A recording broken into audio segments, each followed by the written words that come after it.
Good evening, sports fans, and welcome to another edition of the CJ Howard Show, episode number 32, as we get set for another Sunday night. Glad you could be with us here on live on the Facebook, also on the YouTube. You can go over and watch us. Also, I want to apologize for people who've been trying to find my radio station. I've had some people text me and stuff. I have a radio station right now. It is down. I'm having some problems with it, so I'm trying to get it worked on. Hopefully, I will get that fixed, and we'll have it back up running by next season. When we return after the break, we're going to have next week after our last final show. If you want to call the show, the number's on the board here. Also, you can see the number 1-346-314-0906. We want to hear from you. Give us a call. We got some tremendous guests tonight. She's already at the bottom of the screen, but I'm going to bring her in just a second. Hannah Kash, remember her? She played at Lee County, superstar there. Also played for Alice Lloyd, and they won the national championship this past season. We're going to talk to her about her career at Lee County and her career going on so far at Alice Lloyd. Then we're going to hear from Neil Middleton, VP and General Manager of WYMT. Neil, we're going to go back and reminisce a little bit about how YMT got started and what's some future plans they've got coming on. 9 o'clock, we're going to hear from the national coach champions of Alice Lloyd girls, John Mills, at 9 o'clock. Talk about how that he's been around a long time coaching and rewarded with, I think, what was a great accomplishment for him and his girls, and we'll talk about that at 9. And then we're going to talk at 9:30 with Willie Hope. He went to the Bahamas last week and had his vacation. I know he's coming down to the final couple of weeks of his being at WYMTV, and we're going to talk to him tonight as well. But my co-host tonight is a dandy. He's been around a long time. He's still a very young man. He's very smart. You can tell by his accomplishments in college. He graduated from, he went to school at Campbellsville University, also Eastern Kentucky University. He went to school at Hazard High School. He's been coaching for 16 years, 12 as the head coach of the Estill County Engineers. He's also the physical education teacher there at Estill County. Mr. Jon Bentley with me here tonight. Coach, it's great to have you with us. Thanks so much for having me, CJ. You've been doing a great job with your show weekly here, going live on Facebook a couple hours, and you just invest a lot of time in. And we kids and everybody who's able to tune in, really appreciate what you do, and just it's an honor and a pleasure to be on here tonight serving with you. Oh yeah, I'm tickled to death. It's getting the kids out there and letting them promoting them is what this show's all about. There's a lot of great kids out there that need promotion, and maybe a college will get a couple. Maybe some people will get a look at them. Coach, before we bring Hannah in, how are things in Estill County? I know you guys are still recovering from the flood and everything. How are things starting to get back to some normalcy over there? Yeah, definitely. It's been a few weeks there since we've been able to kind of weather the storm, so to speak, with that flood. It cost a lot of people. Not just from economic purposes. Just kind of almost killing our spirit to a degree. But what we did was we rallied around each other. We really came together as a community, and we rolled our sleeves up, helped one another, sacrificed one another. And there's no better feeling than that when you can help somebody that can't help you. And we did that with a lot of people. And we went out and did a lot of small things that made a big difference. And, we had a kid, Caden Arvin, a freshman for us this year. He played football for Estill County as well under Coach Markham. And he lost his home. His dad, Bert Arvin, they're going towards Red Lick in Estill County. And it was the next morning pretty much after everything kind of receded there. The football and basketball team went in there. And in 2 hours, everything was almost pretty much gutted. And we went and just helped him. And that was after we got finished, everybody was like, everybody had a smile on their face, and it didn't last long. Of course, we as a basketball team, and there's been people who have reached out. Coach Robinson, assistant coach at Hazard, Larry Robinson under Coach Holland, and reached out and got some clothes, got the sizes of the kid, and he went out of his way to help. Wille came through for us as well.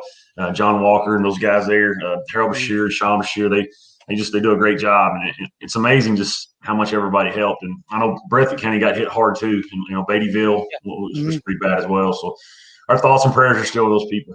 Oh yeah, no doubt about that. I know it was I live over in Barville, and we were the same boat. Over here on 11, the entire road all the way up to the stop sign was water, and there was you couldn't travel within a 7-mile radius of that road. So it was everywhere, and then like you said, we need to continue to keep praying for those families because they're still recovering from that flood and stuff so we just need to continue. But I thought what you guys did was a classy act, and I wouldn't expect nothing more from you guys because that's what kind of coach you are, what kind of team, what kind of players you have and people you have. And I thought this is a great gesture. Definitely. It's the community we're in. I'm in here in Urban, at Estill County, in Ravenna, and just the surrounding area there. And it's a tight-knit community is what I've always been saying. And I noticed it. I knew it before I took the job, and I knew it'd be a good fit. And, 11 years later, here we are. Yeah, it was, but you guys did a phenomenal job, and I have to give you hats off to you. But we want to continue to pray for those people. With us now is Alice Lloyd College senior, Hannah Kash. She's also Lee County superstar back in she's played for the last 4 years. Hannah, good to have you on the show. It's good to be here. You have had an interesting career. You started off playing at Lee County. Tell me about your time there because you were one of the most exciting players in the 14th region at that time. Well, it was a really exciting career for me. I had really some good teams there, and we had a lot of opportunities to do great in all the years that I was there. And, those last 2 years just really, we made them count, and, had some good girls that played along with me, and they were able to do what they could to help my team and push my team forward. And, I had a really blessed career there, really. I mean, I was able to go farther than I expected to, with the help of others around me. It just wasn't by myself, but it was pretty exciting there. You had a great career. I mean, your point production each year went up. I don't know where you landed in the final all-time leading score there, but you were pretty close, probably to being the leading scorer of all time because you really got your team. You got those girls to play a different style of basketball. You guys was hard to defend sometimes, especially when you guys was off running, hitting those threes. Oh yeah, for sure. I'm actually the leading scorer of both boys and girls. Okay, I thought you were. I'll probably get beat out this year by my coach's son. He's pretty good, Zach Watterson, but that's okay. You always got to set the bar higher for others, and I'd like to see someone come along and take it. But when you could get those girls to play, and when they were ready to play, they was just about unstoppable. Hannah Ross, her sister and her both were great shooters. Yeah. I mean, they were small. Well, her sister wasn't small by no means, but, Hannah was small, and, Abby was a streaky shooter. When she was able to hit it, she'd knock it down. And Haley, she was just tough. I mean, would just absolutely do anything and everything she could to get that ball. And it didn't matter what it was. I mean, she was a hothead. She was all over the place, but, when she wanted that ball, she got it. She was the most athletic person on our team. I mean, she could absolutely jump and run as fast as anyone I'd ever seen in my life. She was just a good player. You guys won the All-A which year? My senior year. Yeah, 17. That was a great accomplishment. Tell me about you guys getting to go play in Frankfort. But tell me how that felt for you guys as a unit, because I don't know if Lee County girls had been in that bigger environment before. Well, I think we actually went to EKU and played, but everybody was nervous. We were all just, it was a good experience. It ended badly for us, but I mean, you got to give it to the other team. They really come out, and they deserved to be there just as much as we did. We played Murray the first round, and they were a tough team. I know a lot of those girls went on to play Division I basketball at Murray State, and it was an exciting experience. Like I said before, I mean, it was just different. You know, it's something good to experience. You know, you always want to experience different things when you're playing basketball, and I've got to experience a lot of those things. Yeah, you have. Because then, did you ever get to play against Whitney Creech? I did once in my 8th grade year when I played at Wolfe County. I went to middle school there, and I played against her once at Jenkins. Yeah, she was a phenomenal player. I think she still may be the all-time leading scorer in the region. I know she was at EKU, or not EKU, Western Kentucky University there, and she had a really good career. Yeah. Hannah, after you graduated from Lee County, you went on to Alice Lloyd. I've seen you play several times. I love watching you play. You got hurt your freshman year. You broke your ankle. Is that correct? I tore my ACL my freshman year. I'm sorry. Yeah. You're fine. Yeah. Then you came back and you had a really good sophomore year, but then your junior year, you got to play with a good friend of mine, Katie Moore. Yeah.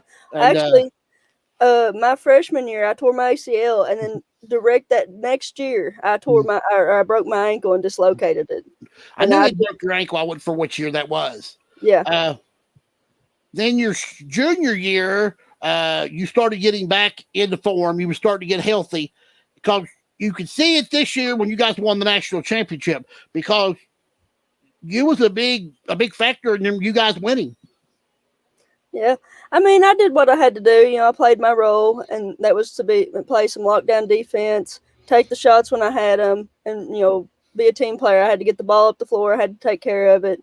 You know, just the things that I'd done in high school transferred over. You know, I'm really not much of a scoring threat right now, and that's fine by me. The only thing I want is the team to win. You know, I don't want anything else, and that's what I did. And that's my teammates played their role well too, and we pulled it out, and it was really fun experience.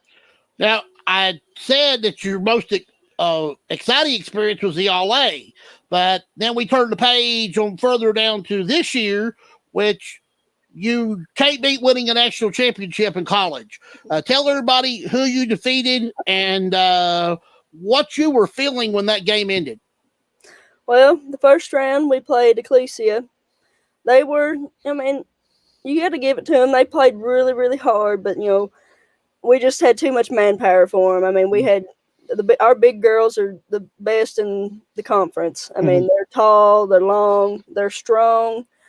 When you get them to play, they'll play good for you, but other times they'll play lazy. The second game, we played Southwestern, and arguably, they are probably, if we hadn't won, they probably would have won. Yeah. I mean, they were just absolutely fundamentally sound. They didn't turn the ball over. They took good shots, and they made their shots when they had them. But we just came in so defensively locked in that they just couldn't do anything with us. We shut down their two players that was really providing the most points for them, and they got them frustrated, and they just couldn't hold out. And then Northwestern was that was the last game. They were a really scrappy team. You know, they were kind of very. You look at them and you're like, well, they won't be that good.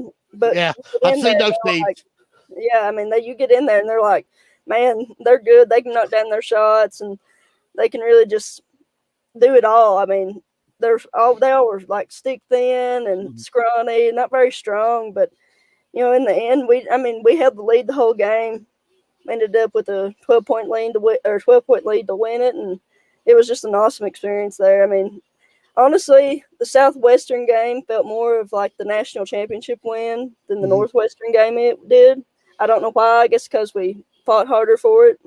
I mean, not that we didn't fight hard for the last win, but, you know, we was back and forth each game. And for us on the season, it felt like that we just really, like, if we was down by like 2 or 3 and we never got over the hump, we just couldn't really pull it out. And that game was the first game that we'd actually pulled out and just finished it. I mean, that's all I really got to say about it. Yeah. Coach Mills has been around a long time. He's been coaching a long time. For you girls to win it for him, I guess that's a special moment for everybody, especially when the boys were highly touted to probably win too, they end up getting third place, I think. But talk about playing for Coach Mills, because he's been around a long time. He knows the game. I love Coach Mills. I mean, he's just so sweet and kind, but he gets into you when you need it. He has a very old school thought of basketball. He doesn't. I mean, the game has changed since his time. My dad went to school with him. Yeah. At Berea, and the game since then has changed a lot since my dad's played and since Coach Mills played, and he just still has that same mind of, let's just run and gun. Let's do some pick and rolls. And I mean, every play we run has got a pick and roll in it. I mean, he wants to get Haley Hall to shoot and score, and that's fine. I mean, that's awesome. Or get this bigs to pick and roll when they will. I mean, that he's just really just old school, and I love playing like that. I mean, I want to run and gun. I want to pick and roll, because I mean, that's how everybody done it back in the day. Not a lot of people. I mean, you see some people running pick and rolls, but not a lot of people run it much anymore. And when you can, it's really just a fundamental way of basketball. He doesn't put much. It's simple, and it's down to the point. Yeah. He doesn't get too complex with it or anything. Now, with your injuries and stuff, have you got one more year, or is this your senior year? What are you going to do? Well, I redshirted my sophomore year when I broke my ankle. Okay. So I'll have one more year playing time. And on top of that, we get an extra year for COVID. So I could possibly have 2 more years. Oh, that would be awesome. That's going to be awesome. John, do you have any questions for Miss Kash? Sooner talking about her injuries. First off, I've had the pleasure of watching Hannah play against our girls in 56th District for 4 years, and I loved watching her play. She just like she said, she kept things simple. She was very fundamental, and she was good, not good, but a great player. And she was a team leader, and you can just tell by the way she's talking how humble she is and her team first attitude. That's why she's a national champion. And I know she had a lot of help, and she's deflecting. I'm sure she deflects praise and gives glory to others, and that's good things happen to good people. And Hannah Kash deserves a national champion and all the accolades she got in high school. But I don't know if she remembers. I coached her at Knox Central in the 13th Region, 40th Region Girls All-Star game, and coincidentally, we had to carry her off the floor there. She hurt. I don't know what that ankle tied into. The one you broke later, was that the same one? Probably. I sprained my ankles a lot in high school. There was one I'd actually fractured it, and I didn't know until I went and got it checked, because I sprained it a couple of weeks later before districts, and they said there was an old fracture in there and it hadn't healed, and it's still like it.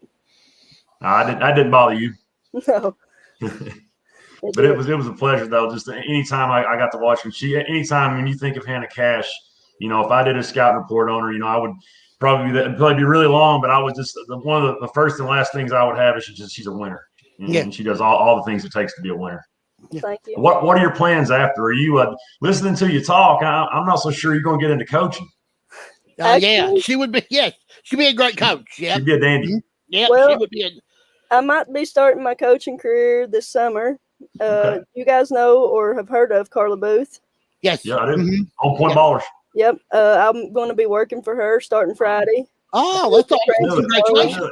Yeah, congratulations. I'm really good friends with her, and we get along really well, and she runs AAU teams and stuff, and I'll be helping her, and I'll be running individual sessions and doing group work and as much as I can with her, and I'm really excited for that. Actually, I just came from a 3-on-3 tournament with her today, and I love playing against Carla. She's tough competition. I mean, she puts it to you, and she's one of those players that you have to limit instead of stop, because you can't stop her. I mean, you can have a hand in her face and she's going to drain it on you. I mean, she's just a great person and an all around not good, but great ball player. Yeah, she's done a lot. She's done a lot, John, for fundamentals. Some of her fundamental camps are some of the best I've seen. She stays after it.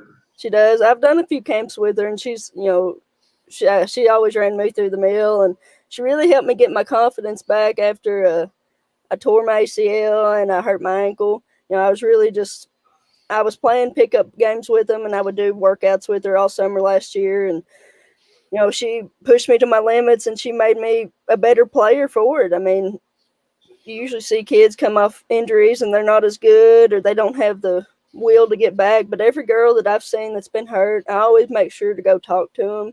I'm just like, I just tell them, I know it's hard and I know it's tough, but you gotta really push through it. And if you really want to be better, you can come back better than you were. I mean, there were times, I remember at both occasions when I was hurt, I would be in the weight room with my cast on or my ACL brace doing push-ups and pull-ups. I mean, people say there's not a way to do it, but you can, if you want to do it bad enough, you can get around it.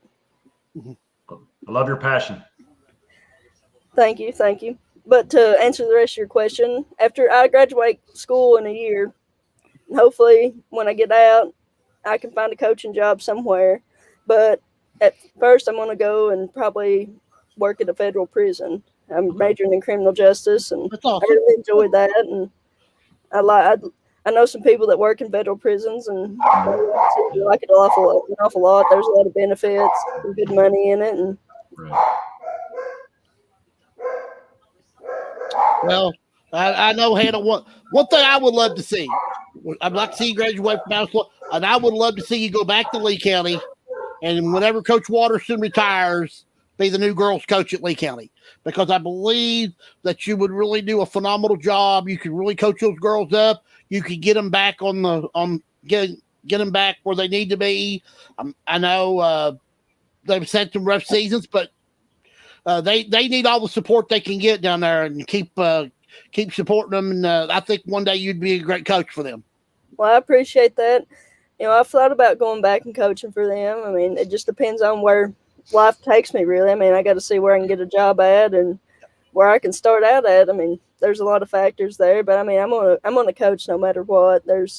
I've already decided that that's one thing I really want to do. I'm to the point now that I think I like coaching it better than I like playing it, if that makes sense.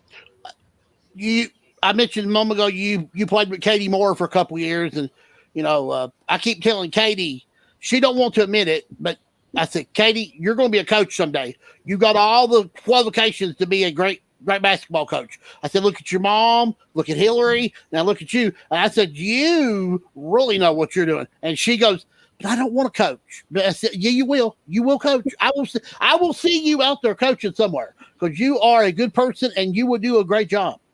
I love Katie. She's funny. She was always a good friend of mine. We got along. We always talked about playing each other in high school. I played against her for I don't know how long. And it was even better that I got to play with her. I mean, she was a tough player. I remember it was the year I had my broken ankle. She had a dislocated shoulder, and I was absolutely toughing it out the whole season and was killing it too. I mean, she was just like she didn't even have a hurt shoulder. And every once in a while, it'd get knocked out of place again, and she'd just push it back into place, take some medicine, and go on. She was tough. Wow. She was really Trust tough. me, Jon Bentley, she's one of the toughest individuals you ever come. She was playing one-on-one with an Achilles heel. Yep. But messed up. Yep. That's how tough she is. Achilles tendon. Yeah, Katie Moore, you can't find them no tougher and no better person than Katie. I was glad she got to finish her career, because she had been sick in the middle there, and the doctors took good care of her and brought her back to good health. And I'm glad she got to finish her career. So I was there for that. I remember all that going on. Yep. Sounds like she limped the finish line, and she scored a lot of points too. Oh yeah. I don't know if she limped, but she done something. Yeah. She might have rolled over there, but she made sure she would never quit. Never quit. She would make sure that if it took dragging her last arm across the free throw line, she would make sure it got done. So yeah. She was a great person. Well, I miss Hannah, playing with her. this has been an honor. I mean, I've seen you play for a long time. I've known you for a long time. Saw your dad at the state tournament, and he had mentioned about putting you on the show, and I said, well, that's a great idea. Why didn't I think about that? Well, I'm brain dead here. I've got a great interview, and I'm not taking advantage of it. So I'm so honored to have you on the show. And once you get everything figured out, and you come back, and we'll have you on the show again, and we'll talk some more. Okay, well, it sounds good. Thank you for having me. It's been great. Again, I want to It's been a pleasure, congratulate you guys on your national That's cool, championship. man. It was a great honor. Well, thank you very much. I appreciate that. So we'll see you down the road. Sounds good. All right. Bye, Hannah. guys. Take Hannah. Bye, All right, John. Hannah Kash, former Lee County superstar, and if you would actually be a junior now at Alice Lloyd, so she's just got 2 more years to go. So good thing for her. I'm tickled to death for her. She's really a great person, and she's gonna go on to do some great things, John. Absolutely. Yep. I'll definitely always be pulling for Hannah Kash. Yeah, but yeah, definitely. Hannah's one of those players that is humble, but she really appreciates what you do for her, and she really makes everybody else around her better. So yeah, superstar in the makings. Definitely. We're gonna have Neil Middleton on here at 8:30. Hannah was talking about Coach Watterson's son. You played against him many times the past couple of years. Talk about his game, because he's gotten better and better every year, hasn't he? CJ, he's smooth, man. I voted for him for one of the top 10 players in the region. I really think he is. I know Lee County gets overlooked, and I know they've not had the season they want to have had, but the last couple of years, but they have got better the last 2 or 3 years. And Coach Broadwell did a fantastic job with him this year. But he can do it all. He shoots the ball extremely well. He's very heady. He rarely never forces anything, and he averaged still well over 25 points a game. And he just he's hard to prepare against. He's kind of like how Hannah was describing how Carla was. I mean, yeah. Watterson's kind of like that. I mean, he'll have 16 or 18 points and be like, "Yeah, we shut him down." I'm like, no, you didn't either. He's still got his points, and he's just kind of like a silent assassin. And he passes the ball well. He's got a high IQ, and he's got an edge to him too. And he's a really nice player. Yeah, he's. I think Lee County is going to be a lot better next year. I think most of the kids are going to be juniors, right? Yes. But I think they're going to be a whole lot better. I think they're going to be a really big impact in the 14th. Absolutely. And they're going to be – I'm pretty sure they host the district, if I'm not mistaken. Mm-hmm. So it's hard to go over there. When I first took the Estill job a couple years there, they had Dentarius Pittman played, and Danny was over there. He had a lot going on, and Danny just did a great job. And but he with Watterson over there right now and what they have coming up, they're definitely going to be one of the best teams in their district next year. We don't talk about Lee County a whole lot on sports, because they've had a lot of kids. We've talked about Hannah coming through there, the Watterson, his son, but they've had a lot of good kids come through there and play. They have. Aaron Charles was good. What few times I got to watch him play, I want to say he graduated maybe a couple years before I got there, the Estill. But man, he was. I watched him like I said, a couple times I watched him play. Man, he could do it all. Yeah, he could. Yeah. So we're gonna keep your eye next year on the Lee County Bobcats. Excuse me. There will be a force. There'll be a much better improved team over there. With us now is the main man at WYMT, the vice president and general manager of WYMT, Mr. Neil Middleton. Neil, it is an honor to have you with us. Hey, CJ, it's an honor to be here. And hey, Coach Bentley, how are you? Doing well, sir. Thank you. Great. Tickled to death to have you with us. I know a lot of people know you. They know you from YMT, but let's learn a little bit about Neil Middleton, because people may not know where you come from, because you have come a long way. You really have. I think you started off maybe as a disc jockey at a radio station, and now look at you. So just give us a little bow there. Well, I'm from Harlan. I went to Harlan High School. I'm a Green Dragon, and started working in radio my senior year of high school back in 1977, 78, long time ago, and worked there with actually Tony Turner. That's where I first met Tony Turner, and when he came over to YMT. In 1986, he kept pushing me to come. But I went to the University of Kentucky for a few years, worked at the radio station, started at WYMT in 1987, January of 1987, and started down in the Cumberland Valley Bureau down in Middlesboro, and became the bureau chief when Tony became the news director and the main anchor. And then I guess about 1998, I was promoted to assistant news director, and came over to WYMT and worked out of there and anchored some. And then in 2000, I went to VLT for a couple of years. And then when Tony was injured and then ultimately died in that traffic accident, I came back as the news director, and then was promoted to general manager, I guess about 10 years ago, 10, 11 years ago. And I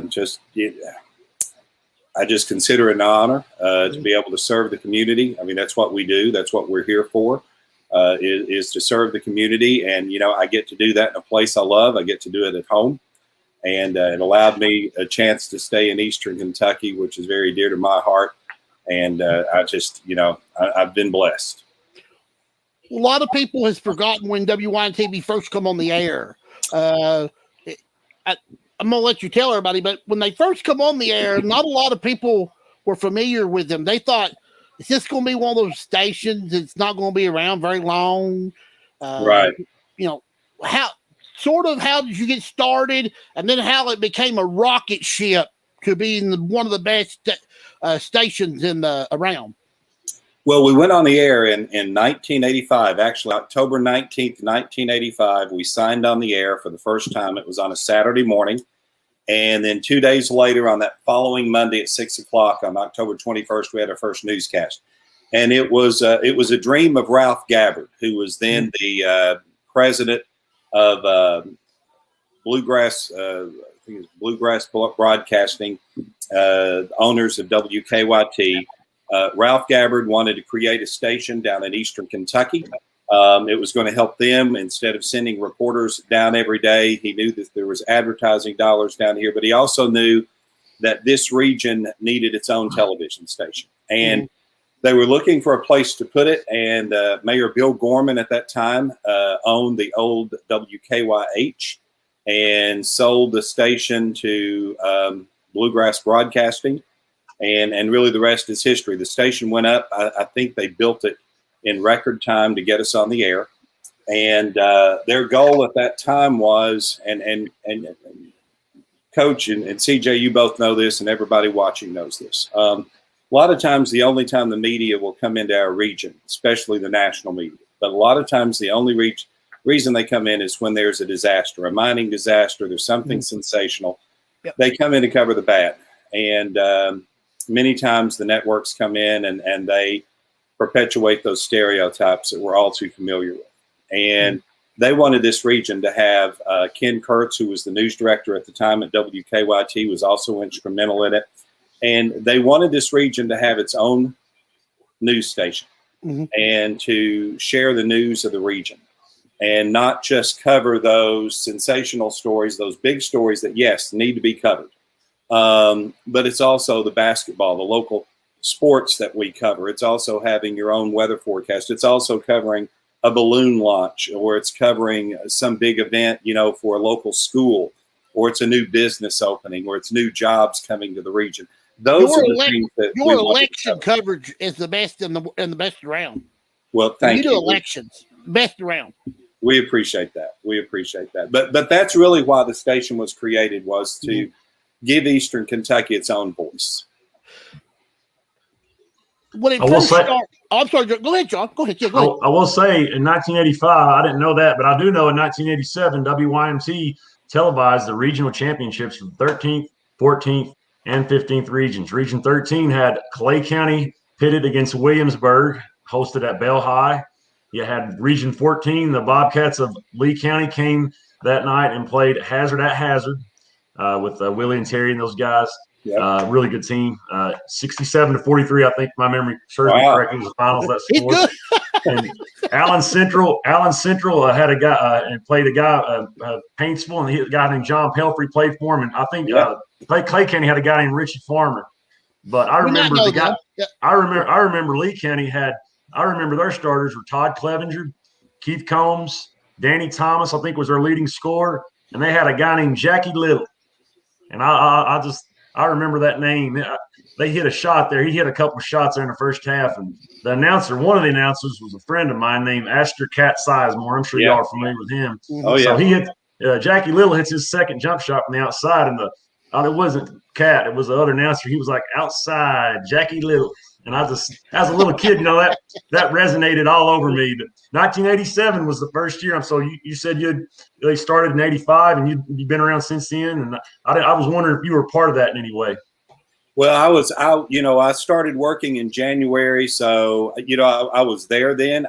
Your memory's better than mine. You remind me of Brian Milam. Brian can rattle off stats and things like nobody that I know.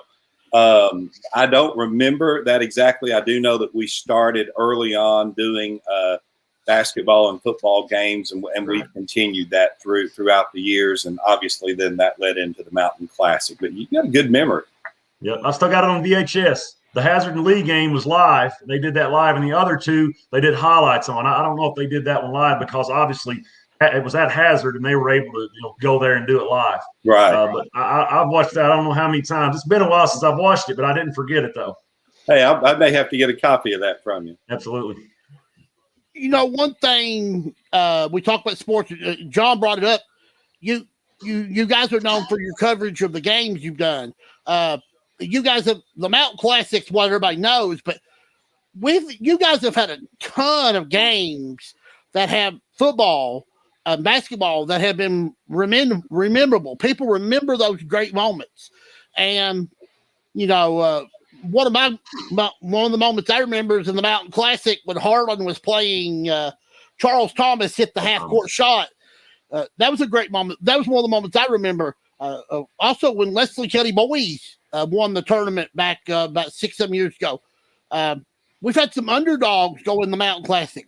Yeah. But the one thing that YMT is known for, you could step out in a holler that nobody's has probably been watching TV. Sports overtime. That's the one thing that everybody's going to know. If they don't know anything else about WYMT sports overtime, they will know that. Well, I think you've got Willie Hope coming up later tonight, so he'll be glad to hear that. But and you know who helped start. I was there when sports overtime started, and I used to shoot highlights. Especially during the district and regional tournament, I would volunteer. They would only want us to shoot like maybe once a week, and I'd volunteer. That Tony would say, "Neil, why are you volunteering?" And I said, "Well, I get to go watch high school basketball," and I said, "I get to go to the hospitality room, and I don't have to buy food. I don't have to buy dinner." And they have great food. But Jay Crawford, who started at WYMT, started in news, then went into sports. He helped create and start sports overtime. And you may remember the weatherman, Jeff Noble. Mm-hmm. Our first sports overtime set, Jeff painted all of those. You had the fans and the people in the stands and everything. Wow. Jeff helped. Jeff painted a lot of things for us through the years. And then obviously Jay went on to be at ESPN. And now he's one of the main anchors back in his hometown in Cleveland. And Derek Forrest, who is here, is in Cleveland as well at a competing station. I had Derek on the show earlier this year. We talked about how he said he loved his time at YMT. He said he wouldn't have traded for nothing in the world.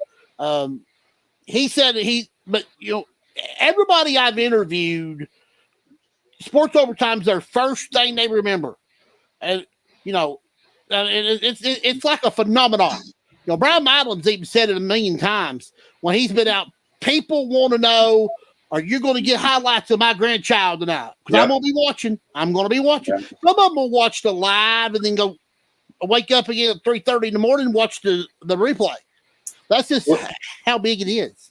Well, I ran into some people down at the 13th region. We did the 13th regional tournament this year. Saw you down there, CJ. And I ran into some people that were from Corbin, and they talked about back in the day when they played, that they would all gather together and go to one house after the games to watch sports overtime and football and basketball. And there were also some people down in Rockcastle County. There's like one little place that would get us, and they would do the same thing. So I'm hoping we can do a couple of those stories. I'd like to see some sports overtime watch parties start again this coming season. Yeah, hopefully we get COVID out of here and people can get back to doing that. If they do that, you might have a camera show up one night. So there we go. We'll be watching for that. Neil, I know you guys have made a lot of adjustments since COVID. You've had people coming and going. I was sad to hear that Wille is not going to be coming back. He wanted to pursue a coaching career, go finish his degree, and but I'm going to miss him. But yep. You still have a really good talented staff that are working for you. You might want to mention a few of those, and also mention our good friend Tony Turner, because I really miss him. I met him once. He was at Leslie County for something. I can't remember what it was. And I went up to him and shook his hand. That was one of the nicest gentlemen that I've ever known. And when I watched the 6 o'clock news, I wanted Tony Turner to be on there. Yeah. And then when he passed away in that car wreck, that devastated me, because he was one of my favorite. Him and that woman that used to do the news with him. I can't remember her name. There was Joanne Ball. There was Sherry Sparks, who was. I think it was Joanne Ball. Yeah, okay. I think Joanne Ball. I loved her. Yeah. She was so good. But talk about those couple things right there. Well, first, about Tony. I mean, what can I say? I met him when I got a job at WFSR years and years and years ago, and we became friends. We played basketball together, played tennis together, hung out together, and just I watched his kids grow up, and it was not only just a devastating loss for WYMT and his family, of course, but for the entire region. Tony really was, we always talk about Kaywood Ledford being the voice of the Wildcats. And Kaywood was from Harlan. Yep. And I have to say, Tony was the voice of Eastern Kentucky. He really was. And he was. We were talking about this the other day. Tony was the kind of boss that could fire you, and you'd take him out to dinner afterwards. I mean, he was just that kind of guy. He was just as nice as could be and as humble as could be, and he never met a stranger. And a friend of mine told me that they saw him. He was at McDonald's having a birthday party for his little girl, Courtney. And he went in, and somebody stopped him. And even though he was busy with that, he stood there and talked to them for about 15 minutes. And that's just the way that he was. And that reflected in his news coverage, and it reflected when he was anchoring on the news. People knew him, and they could trust him, and he was one of us.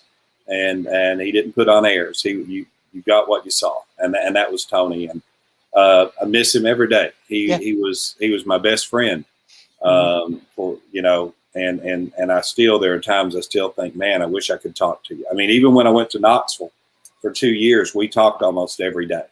And we drove across that mountain from Harlan to Hazard many, many times talking. And especially when it would snow, he would drive and I would shoot video, and we'd stop and do stories on the way. But so many good times and so many good memories. And you mentioned about, our staff, and I don't want to leave anybody out. I'll just say this. We're going to have a lot of people leave this year, and I hate to hear it. I hate that that's going to happen, but we had some that stayed a little bit longer because of COVID, and so now they get their opportunity to go to larger markets. And Willie, I knew we wouldn't keep him long.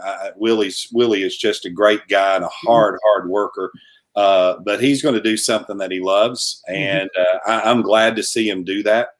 We're going to lose some people this year, and I think what people don't understand, and they say, well, why can't you all keep anyone? And unless you're from this region, Steve's been here. I don't want to say, I don't know how long Steve's been here. He's been here a long time. I mean, a long, long time. Steve started when he was in high school as an intern. Back then you could have interns that were in high school. And so he's been here a long time. And I'm from this area. Brandon's from this area. Buddy Forbes. We just hired a new guy. Jordan Mullins is from this area. And so we've got a nucleus of people that are from here.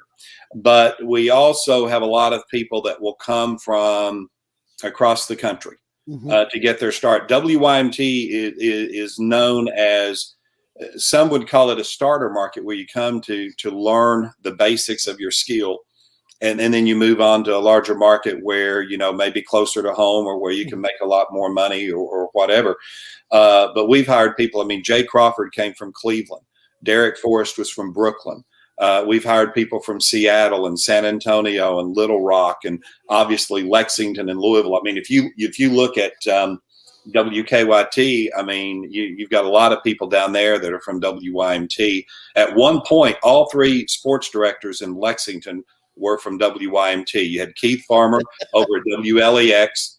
You had Alex over at TVQ and Brian Milam at WKYT. So a lot of people will come here. They'll stay 2-3 years, sometimes a little bit longer, and they'll work their way up to where that they can then go either back home or to a larger market.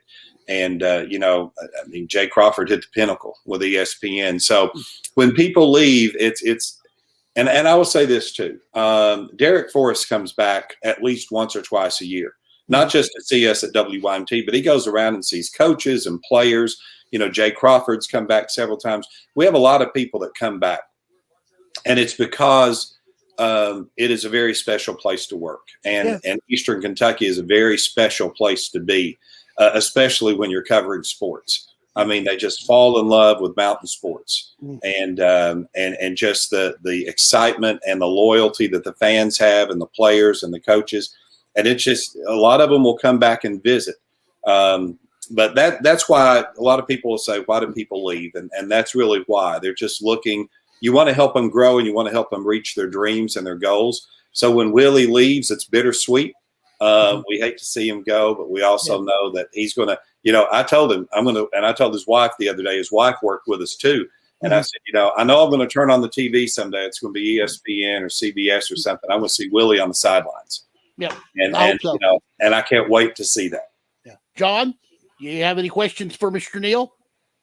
No, it's awesome. I love hearing you talk. I mean, I've heard you my whole life. You're on and off, you know, and just I'm glad that you're what you did for our area and how proud you are, and how near and dear you are to our hearts. Now, WYMT and what you've done, and you know, as a kid, I played basketball and Hazard, and I revere WYMT and sports overtime, just like you alluded to earlier. And I just love being a part of it. But you sure that WYMT Classic wouldn't call the Tiger Invitational first 7 or 8 years? Well, you know, let me say, you know, for the first 7 or 8 years, it really, and they joked that it should be called the Clay County Invitational.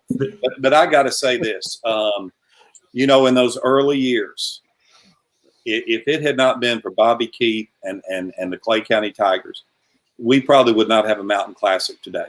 Because if you think about it, they could have gone to play in the Beach Ball Classic. They could have gone to play in all of these other places. But Bobby Keith wanted to play in the Mountain Classic, and his kids wanted to play in the Mountain Classic. And because of that, it helped build it up. They gave it instant credibility, because if Clay County would play in it when they could go anywhere to play, that gave it instant credibility. And we've got some teams, you know, now that are like that say we'll play every single year. We have a lot of people, you know, we just sent out, let me put this plug in. We just sent the applications out the other day for next year's Classic. And we're waiting on the coaches to get those back in, and we're going to make the selections, you know, pretty soon. But it was a Clay County Invitational for a long time. Paintsville won it too. And so we're really appreciative to them. And I want to just say something about this year. We almost didn't have a Classic this year because of COVID.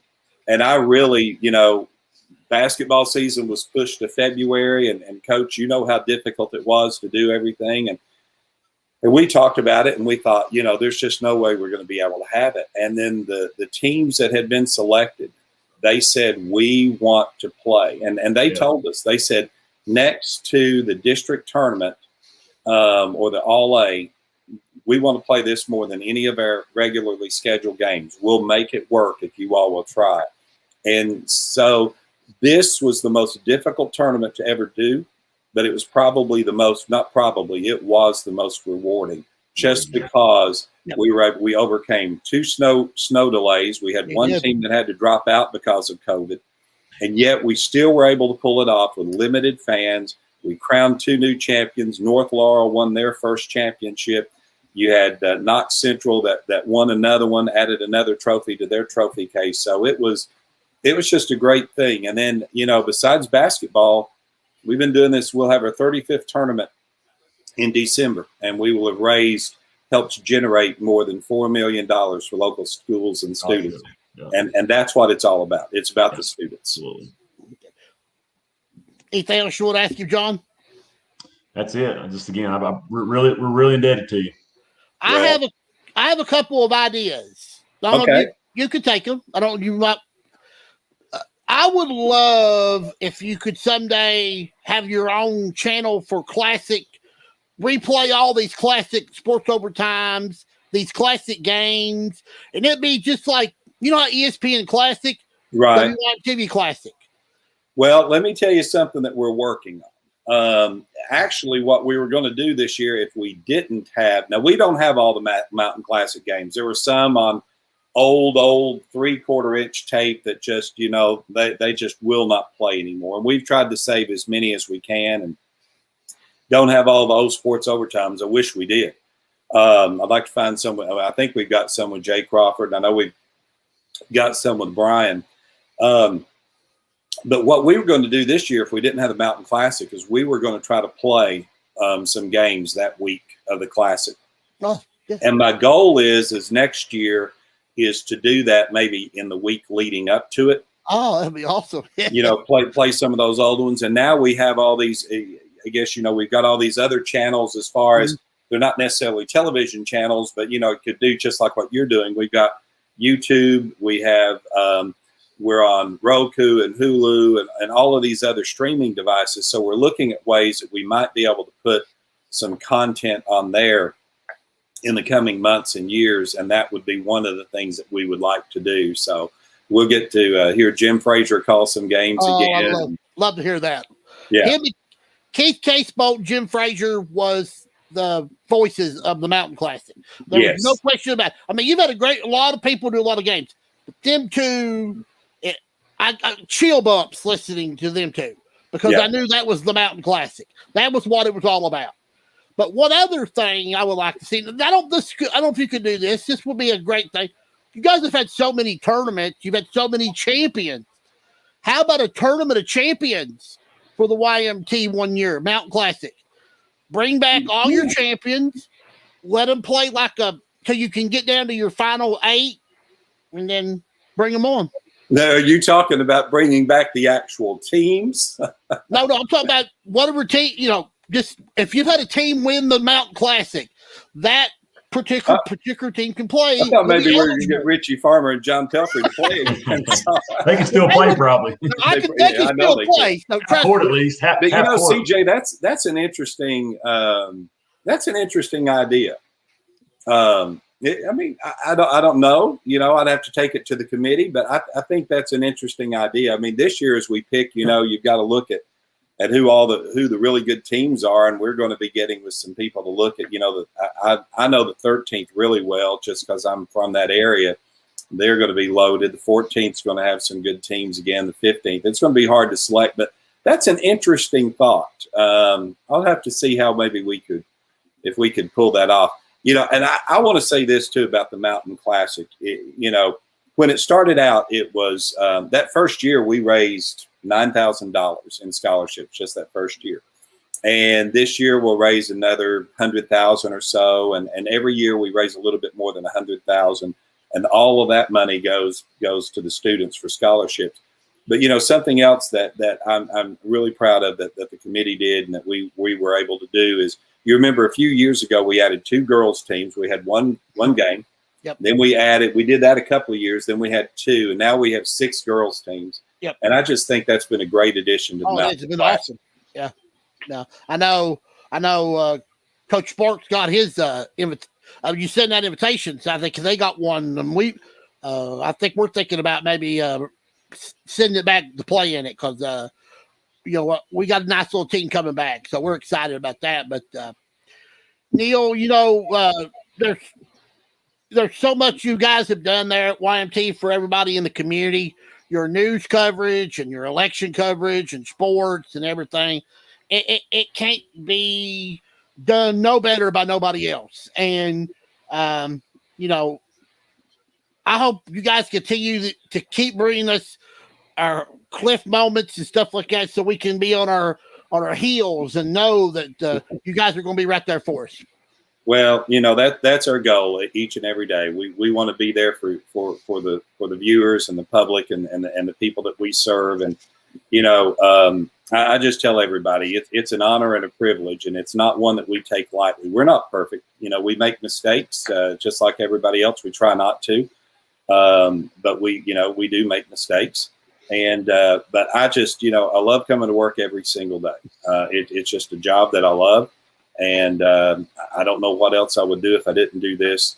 And I just want to thank you and Coach and everybody watching, everybody that watches WYMT. I just want to say thank you, because we wouldn't be here if you didn't watch. I mean, seriously, if you don't watch, we're not here. Yep. So it's a two-way street, and we just appreciate the people that are so loyal to watching this every day. I know one thing you still are trying to do, you're still trying to get on satellite. I know you're still working hard on that too, try to get to them direct and dish. And I know people out there have asked, they're working hard to try to do that, but it takes a lot of stuff and a lot of things to get through to be able to do that. It does. And a few years ago, we filed a petition with the FCC, and we asked for people's comments. And you probably saw some of my editorials when the FCC ruled against us, when we had thousands of people that were in support of it, and it still doesn't make sense. I will tell you this, we are working on something, and I think we could be close, at least with one provider. And I hope that we have an announcement in the very near future. It's not set in stone, but I'm more optimistic today than I have ever been. And I hope that I have some good news to share in the coming weeks. Well, we will be having our eyes and noses and faces tuned to the TV screen to see when that's coming. Neil, it's been an absolute honor to have you on the show. Would you come back again? I would love to have you back again. Well, I kept wondering why it took you so long to invite me. So now, wait a minute now. You asked Willie and Camille both. And Tommy. I said, guys, won't you see if Neil would get on the show with me? Because I didn't have your information. They said, well, we'll pass word to him. We'll pass word to him. I said, okay. Because I really wanted you on here because you're a very intelligent man. You do a really great job there. Got a lot of great people. And the people in the mountains depend on WYMT to be there for them. And it wouldn't be no other way. Well, it's an honor for me to be on here. I just want you to know that. And I was joking, but I was glad when you asked me down at the 13th region. I really was. I was honored. I appreciate what you're doing. This is a great platform. You're highlighting, our students, and that's what it's all about again. So, kudos to you. Keep up the great work. And anytime you need somebody, you just give me a shout. I will be glad to. Thank you very much, Neil. We will holler at you later. You continue the great success, and we'll see you down the road. See you down the road. Thanks. See you, Coach. Thank Neil. you. Neil Middleton from WYMT. Jon Bentley. That was the coolest thing ever.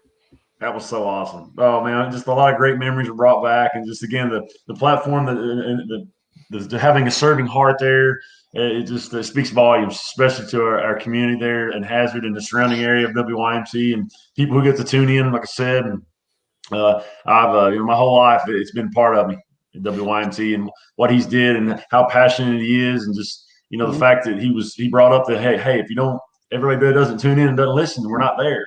Yeah. So I thought that was a nice gesture. And you could also listen to WYMT News on WXGS Power 101 on every day at 6:00. So also you can watch the news live stream in other ways. So you can get many ways there. But he's got a big announcement, so we're going to be looking forward to that in the weeks to come. Right. Coach Mills is going to be with us in just a moment. We've had a great show. Great interview with Hannah Kash. Really good. Neil's been off the charts. Did you like my Tournament of Champions? I like that. You like that? Yeah. That's thinking outside the box right there. Well, I mean, you've had Clay County, Paintsville, Shelby Valley, Leslie County, Knox Central, Bell County, you name them. You bring all those teams back, those teams would be honored to say, well, you're having a Tournament of Champions and you want us in it because you won, you're allowed to be in it. So I think it would just be a great idea. And also bringing back the old Sports Overtime episodes and old games. That would be just phenomenal if they could find a way to do that. Yeah, I was sitting there thinking in 93, 4, 5, that area, I would watch regular season games between Charles Thomas and Harlan go against Tony Petrosky and Corbin. They had that a couple times. I watched that game at Corbin, and that gave me chill bumps. That was a good one. Oh, Lord, that was one of the best games I've ever seen. Yes, it was. Charles Thomas was a beast among men. I mean, he was. Yeah, he just was. He could play against anybody, and he was, he was a great player. Absolutely. Now with us is a great coach, a national championship coach with us, Coach John Mills of the Alice Lloyd College Lady Eagles. Coach, first of all, congratulations, and tell us how you feel. Well, thank you very much for having me on your show. Well, we feel pretty good, to say the least. We're still trying to figure out how to behave as national champions. So being the first time, when you're new at something, it just takes a while for it to sink in.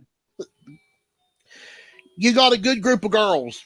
I watched you play 2 years ago before COVID happened, and COVID, of course, interrupted your opportunity to go play in the national tournament that year. But this year had to be more rewarding because of COVID, and you had an opportunity to take a group of girls that didn't get that chance last year to be able to prove themselves this year. We did, and we had so many of them back from last year's team. We did lose 3 from last year's group. Really wish we had the opportunity to go with them as well. But, some things were just not in our control. But we have a tremendous group of young women that really believe in each other and believe in what the team stands for. And I think that means a lot with the preparation for such a tournament at that level. Hannah mentioned that earlier tonight when we had her on the show. She talked about how these girls bonded together as a group and how they worked together as a unit. And that had to make you feel good because you've really brought this team in the last 6-7 years to the pinnacle to where you deserve this national championship. Well, it takes the right mix of players to accomplish anything. That. But we added the different skill sets that's needed, and then we blended them together. And this group just really, from the start 4 years ago, they just really bonded. And I think a lot of it has to do with they're all from local areas. They played against each other in high school. Mm-hmm. They knew each other. Sometimes they were their biggest rival. But then when they come to the campus and walk into the gym and see each other there, it was easy for them to build those relationships. Mm-hmm. And, when you're trying to build team chemistry, you have to focus on that the relationships between your team members all the time. But then with this group, they bonded right away. So that's a big part of our success. Coach Cordick talked about that too earlier this year about the boys team, how that team bonded well together. They always were one unit. Talk about a couple of players that have really improved a lot made you get to this point to where you come and was able to win the national championship. Well, I feel the players that we have that played major roles this year, Haley Hall coming in from East Carter, she had already arrived at a certain level that she just demanded things from herself. Mm-hmm. And she was always one that you could count on, that she was going to pour her heart and soul into it because she wanted to be successful. and she wanted the team to be successful. So with that, your leader stepped forward right away. Mm-hmm. So that's a big part of it. But young lady Shelby Davis, we got her from South Laurel 4 years. She came in with this group of seniors this year, and she had hurt her knee in high school, played guard, but then was put inside. So we had to retool her mentally to get her used to playing the perimeter. Mm-hmm. And but she has improved just so much, just in self-confidence. When she gets the ball, she knew what to do with it. She knew how to take care of it. She knew how to get it to the right person, or she knew when to pass it, when to shoot it, and I'm just really proud of the growth that I've seen in her. She just really, her confidence level was at an all-time high at the end of this year. So that played a big part of it. She went from being sixth man 3.5 years here. And then she ends up starting as point guard in the national tournament championship game. So that's awesome. That's yeah, cool. Yeah. But I could, we have, Alex Clifton and Allie Mae, our freshman this year that came in, Maddie Thompson. Oh my, what an addition she was to our process. So just have a tremendous group of young ladies that have a lot of the right talents and blended together, made a very special team. Yeah. That's what Hannah said. Hannah said that she loved playing with every one of those girls. She said because everybody knew their role on the team and everybody knew how to perform from their role.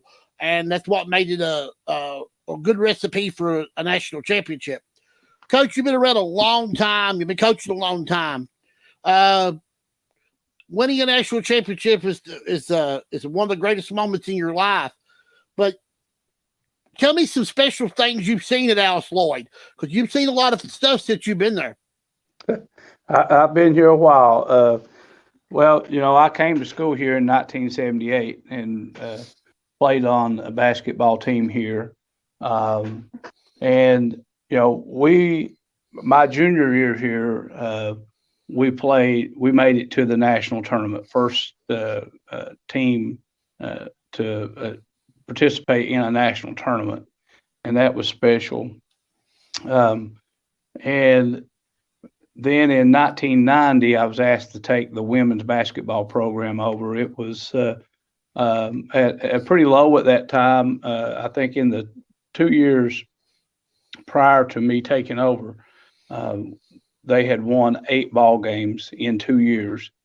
But then by year 6, we were 27-4,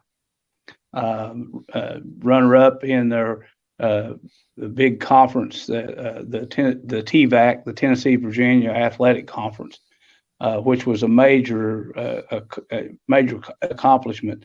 At that time, they didn't have as many teams going to the national tournament. If they had, then we would have made it that year, but we didn't. Then they asked me to take the men's basketball team over, and so I do that, and then I go to Berea for 9 years, starting in 2001, 02. But then I come back in 2010 to take the women's program back over here. And it was the things that I've seen is that really jump out is we've always had high quality people on this team.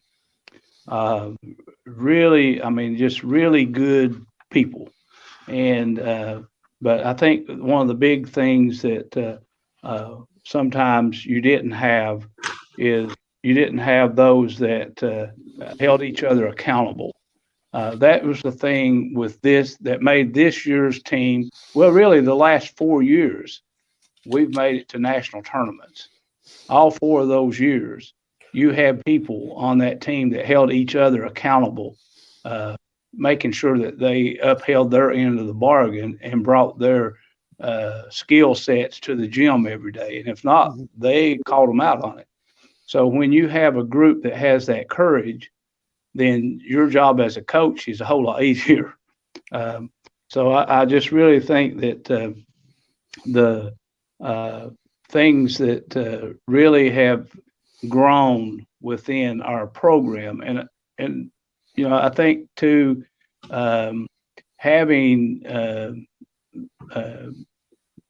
the coaches there for as long as I've been involved with the program, you can build the different pieces of that process. You help develop the character in the players, and that comes out in tough times. They rise to the occasion. They don't run and dodge it. They rise to it. And I think too, the level of the competence of our players, the level of abilities has just gotten better and better and better. So I just really appreciate all the work that the players do that make coaching them so much easier than some places that I know coaches pulling their hair out. But here, I think it goes a lot along with the mission of the school. Each day they walk down Purpose Road, they realize each day they get to know themselves a little bit better as a person, and then what their goals and their desires are, and it starts to show. They start showing those in that process over time. So, but I just really have seen all the components of being a top-notch program be developed over the time that I've been here. John, you have any questions for Coach Mills? Oh, first off, I'm sure I'm probably the 2000th person now that said congrats on the national championship, but congrats on that. I know you've been a fixture and staple there in the community and pivot passes for a long time, Coach, and I was really cool the adjustments you made with your personnel throughout your run there, being able to recognize that and just listening to you talk there. It sounds like you're just in it for the right reasons. I love hearing that. Coaches who are in it, who really care about people, the growth, the process. But what was the best moment you experienced, Coach? The best sports moment, men or women, before the national championship? If it's 1, 2, or 3, kind of share that with us. I think one of the biggest moments. You've been in coaching a long time as well, and you've been around the sport for most of your life. And coaches, they look for signals, and they look for little things to show up that let you know that your team is understanding understanding the big picture. Even though each day you paint a little brush stroke here or there, but in the end you're getting it all to fit into a nice frame of a nice big picture. But one of the things that just really, I get goosebumps when I think about it, is earlier in this year, we were playing a game, getting ready to play a game. And you know how coaches are. They'll put the final game plan up on the board while the team's out warming up and shooting. And before they take the floor, they'll come back in, make some adjustments, may change from a shooting shirt to a jersey, and then you go over the final game plan. And I put the game plan on the board, and then I go out. I always go out when the ladies come in, and then one of them will come to the door and say, "Well, everybody's ready, Coach. We're ready." So then I'll go in and cover the game plan with them. And in the middle of the board, there was an open spot. and it said, "This is for Miss Irma. Let's do this for Miss Irma." Miss Irma is President Stepp's mother, and she volunteered here for 26 years or so, and every student loved her, and she loved every student. And she was at that time very ill in the hospital. I'd been in a hospital for days and weeks, and they put on the board while I was out, "Let's do this for Miss Irma." And that told me that this group has gotten it. They've gotten the essence of Alice Lloyd College, but they got the essence of life. When you cease doing things just for yourselves and you start doing it for others, you've arrived.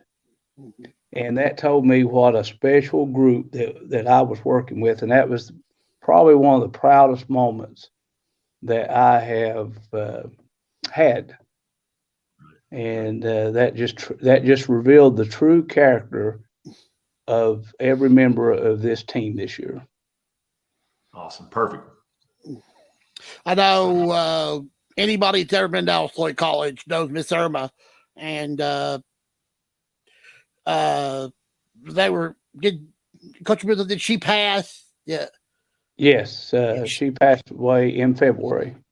I know I saw a lot of my brother, Dan Howard. He went to school there at Alice Lloyd, and he was a really big fan of Miss Irma. And he was telling me that she was the nicest lady on campus.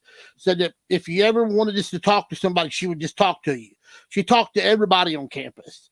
And the people have a special bond with everybody with her. And this not just Miss Irma, but on the campus, you guys all have a bond with each other. Coach Cornett painted a good picture here about the last time he was on, about how you all really are a family. And that's what you want to be at Alice Lloyd, because everybody wants to come to Alice Lloyd. I know a lot of people says, well, you know, even if I don't play sports, I want to go to Alice Lloyd because it's a good place to get a good degree, and they'll help us out after we get out. So talk about, Coach, how Alice Lloyd has changed from when you first comes and then how you are now.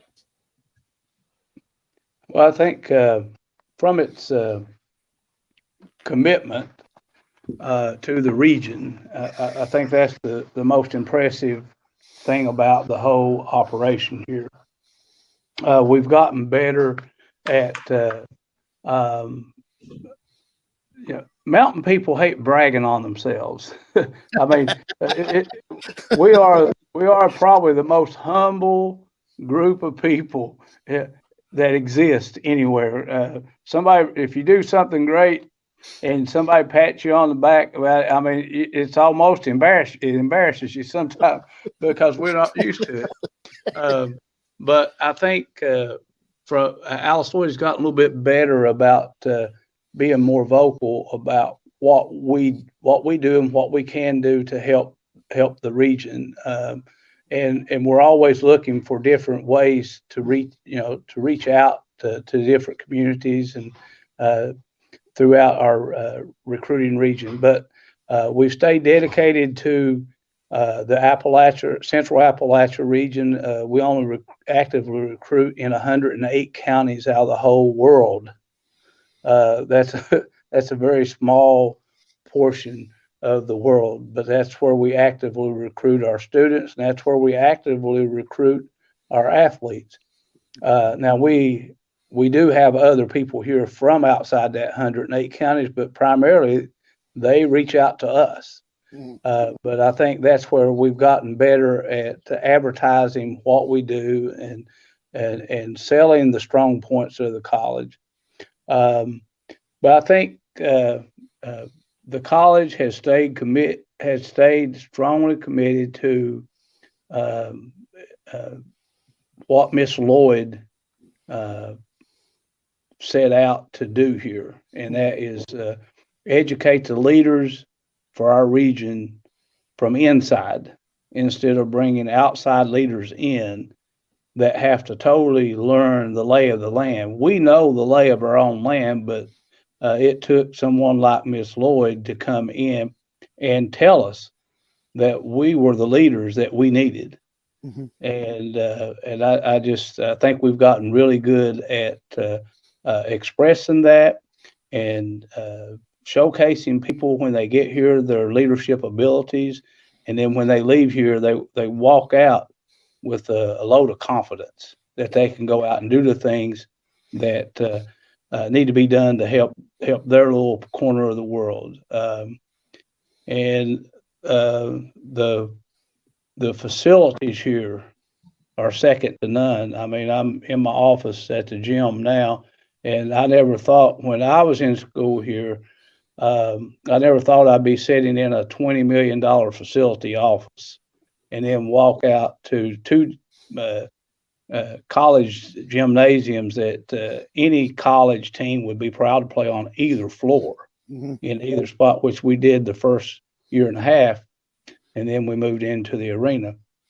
But to have this facility up this hollow is just amazing. And then we're building a brand new women's residence hall, so our female students will have the best housing situation of any college in the state of Kentucky. So our facilities have just gotten better. Our total infrastructure has just grown leaps and bounds under the leadership of President Joe Stepp. He's done just a wonderful job of knowing what we need and figuring out how to do it. And we do it, guys. We don't borrow any money. It's all paid for before we take a shovel of dirt out of the ground. They've already raised the money to pay for it. Mm-hmm. And that allows us to give the scholarships that we can give, just to make sure that a student is not turned away from getting an education because they don't have the ability to pay. That was Miss Lloyd's mission, and we've held true to that all these years. Yep. Well, Coach, again, I want to congratulate you. I want to say that you got a lot of your kids coming back. You had a good recruiting class coming in. You're going to be, I think, again, contending for another national title. I would like for you to come back again, if you would, and we'll talk some more about your Lady Eagles in the future. Well, it sounds great to me. I always love and appreciate the work that you do on your show. What you all do to promote these young people in our region is just unmeasurable. The young people don't realize what value they get from you doing what you do, mm-hmm. To help promote them not only to Alice Lloyd College, but also we have colleges coming in here from all over now. And before, 30 years ago, 40 years ago, you wouldn't have those colleges coming in here recruiting ball players from this region, mm-hmm. From this area. But because of the promotion that you all give them, I go into gyms now and there's Central College, Transylvania, Asbury, Midway, of course, U-Pike, and West Virginia Tech, Ohio Christian University, all over different states. And it's because what you all do. And I just really, really appreciate what you all do for our young student athletes in our regions. Well, Coach, again, I want to thank you so much for being on the show. Again, congratulations on your national championship, and we will see you down the road. Thank you very much. I look forward to it. All right. Thank you, Coach. Coach John Bye. Mills of the Alice Lloyd Lady College Lady Eagles as a good interview, really good man. He's done a lot for Alice Lloyd, John. Absolutely, yeah. Just a pleasure hearing him talk. He's been around the block. He's in it for the right reasons, like I said earlier. And I just it's a pleasure to hear his voice. He's just soft spoken. He's very respected in the Pippa Passes community there. And I remember him when he came to Hazard High School and to recruit me one time. when I tried to go to Alice Lloyd, and I don't forget that stuff. And it made an incredible impression on me, a very lasting impression. And I just he does a lot for a lot of people. And we're very blessed to have him on the show this evening.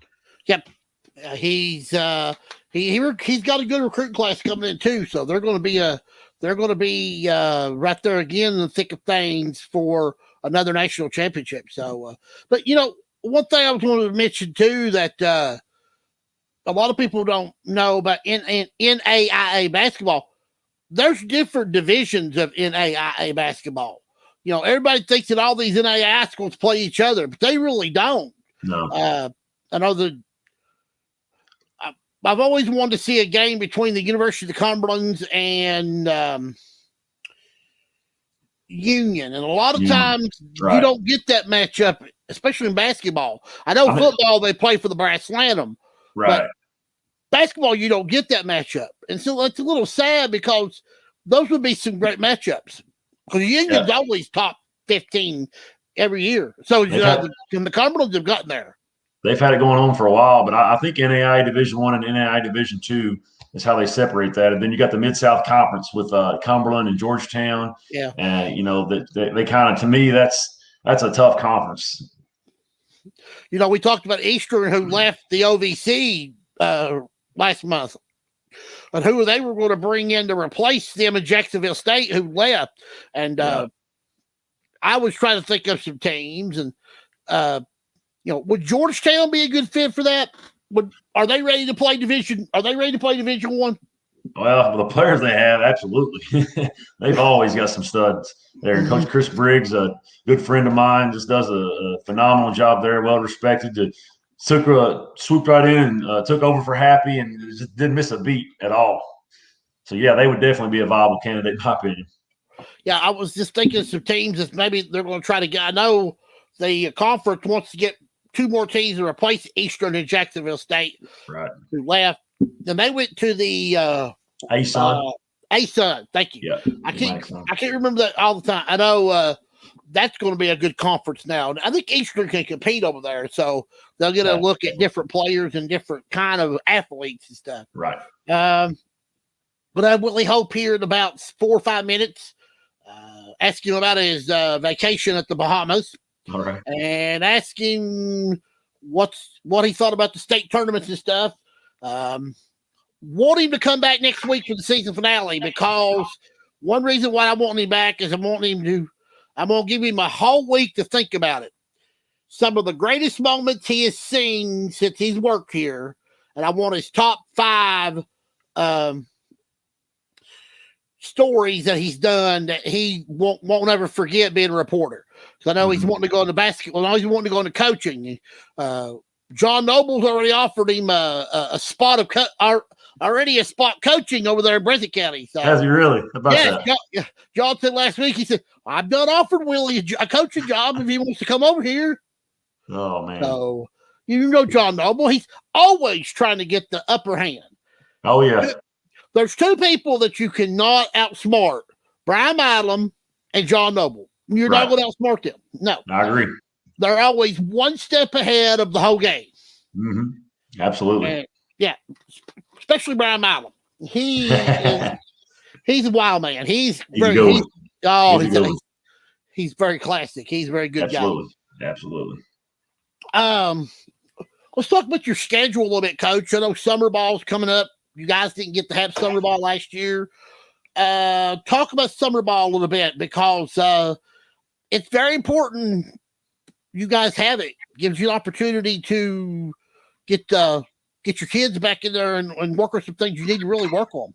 It is, and I'll be honest with you, summer ball has changed over the years. The dedication, the commitment, it's just not what it used to be.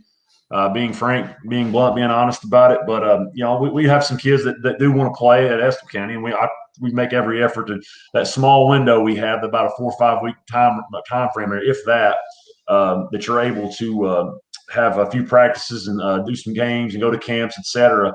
But we're trying to have our little engineer basketball camp June the 1st through the 3rd. Then that next week, I'm probably going to try to find a team camp, maybe Georgetown College. I've not really decided just yet, because there's like some COVID protocol guidelines for us as far as staying overnight.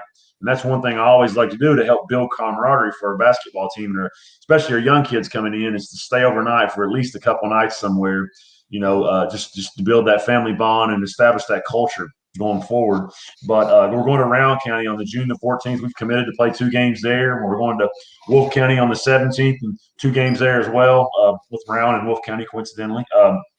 And then that last week there, we'll finish up with Nelson County and Casey County down at Breathitt County. And then we're going to have Menifee County come over and may try to get another team. And there's probably a couple more dates I'd like to fill there. Nolan from Blaine, my good buddy, great guy. He says Coach Bentley is a GM Coach Bentley is the gym at Garrett County like any other one in the area. He says 2004, he was 17 points and 7 rebounds, an overtime win at Stanford, and that comes from my good friend Nolan. So he's wanting to know something about Garrett County's gym. Yeah, Garrett County, we played there this past year, ironically, and they play in their middle school. Okay. They always have their games there. They've actually hosted a regional tournament there. It's a really nice facility. It's kind of different, I guess. And as far as in our area, as far as in our region, it's Garrett County gym like any schools in our region. Mm-hmm. Not really many come to mind. The fact it is in a middle school, mm-hmm. But no, there's really not. There's really not. Knott County is the biggest gym in our region.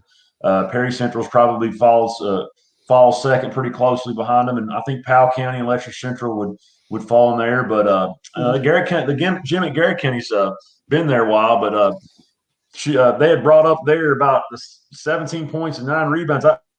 We played Samford and beat them on the road there outside of Birmingham, and I remember fouling out, and it was one of those high scoring, shootout the OK Corral games, and I don't know, that was whoever pulled that out. They pulled that. They went deep into their hat for that one.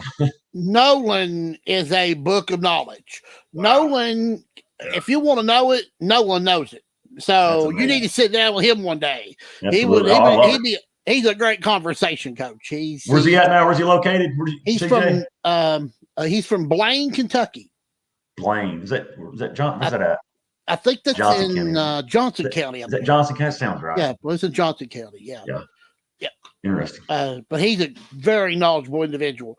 No one can tell you any stat, how many points he scored, what gym. He's just a phenomenal person to know and be around, and he really likes. If you want to know him, it's a good thing. Willie has sent me a message. Let me see what's happened.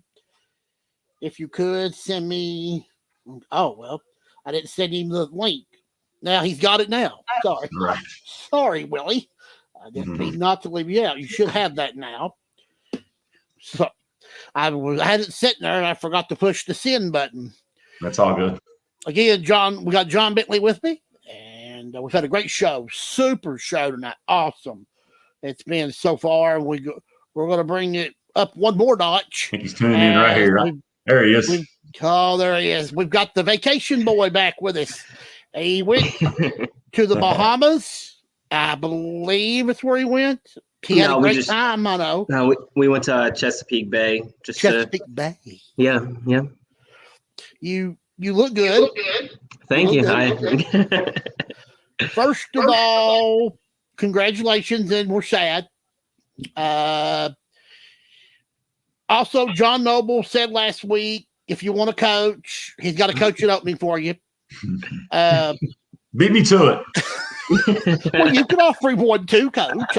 I'll offer him a better package. What I'll do.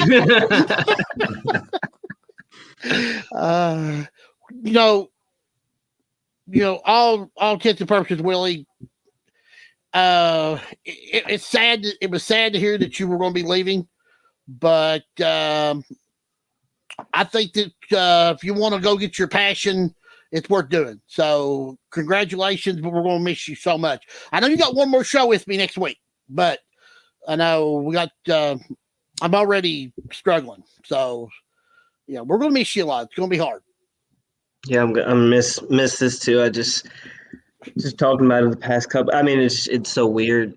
I was talking about it today with people at church, and normally the transitions. I mean, high school and college, you have time. You got full summers and stuff like that to kind of get you. It kind of fades slowly. But with this, it's so. I mean, it's so sudden. You go from honestly one day finishing up everything here to the next day, then being in Pennsylvania and starting something completely new. It's just, I don't know. I couldn't. I mean, if you asked me 3 years ago, I couldn't imagine, the impact of what all the coaches and all the players and all the people in community would have on me here. Yeah. I'm trying to save, trying to save everything for my final goodbye and save all the emotions and stuff like that. But it's tough. It's tough when think about the last time you go to, I covered the state tournament and the coaches there, so we're all, thankful and things like that. And I mean, it just, you don't think about that a lot. Just, yeah. I don't know. It's going to be tough. It's going to be tough. I know baseball, softball, and track are still going on, but, we had an interesting season. I mean, we're going to be honest. I mean, we're not going to beat around the bush. But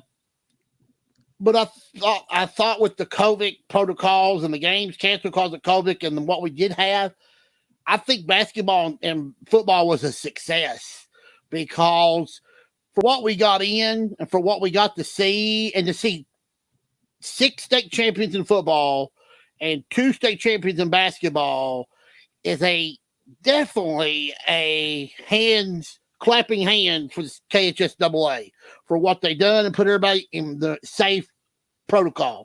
Talk a little bit about that because I know it's been important all year. Yeah, I mean that was success. Success was getting through the year. Success was having a Sweet 16. Actually being able to finish out a Sweet 16. I mean, even you look at Ole. Which was up in there, and that wasn't even COVID. That was weather. That kind of one different. And you forget, because we had, you have games canceled because of weather, especially with football and baseball, obviously, and softball go through that constantly. Yeah. But I mean, football, there was lightning storms and thunderstorms, and with basketball, the flooding, the terrible flooding that happened in Eastern Kentucky, canceled games and all that stuff. So just to have all that stuff compounded and to be able to get through a season, especially by basketball season, nobody in the mountains had to drop out because of COVID. Yeah, everybody could at least play it out. And just for me, at least, I'd rather go out there and lose and know that at least I could have it in my hands than to have it cut off by COVID. Because at least, you could put yourself out there. You put your best foot forward. When you football, go out there, at football, we only had about four or five schools. 4 or 5 schools before the playoffs, but we only had 2 or 3 schools during the playoffs. So, football was a success. Yeah, football was. I mean, and that's tough. You got kids traveling all across. With basketball, you at least could have your region tournaments before you even got to the big thing. But with football, I mean, once you get to the region finals. You could be playing a team, 3-4 hours away.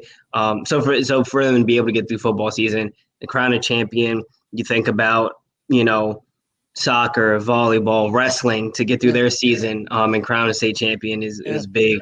And hopefully these spring sports can get through and crown a champion because those are the ones who lost. Obviously we talk about the Sweet 16 last year being canceled and that hurts, but baseball, softball, track and field, couldn't even get a season to put anything on the field. And all those kids lost I know the 5th year bill is a big thing right now, but all those kids last year didn't even have that opportunity to come back. That was it. And if you were going to college, you were going to college. If you were going to get a job, you're going to get a job. There was no, you had to immediately figure something out. It's the success is getting through and getting to the end.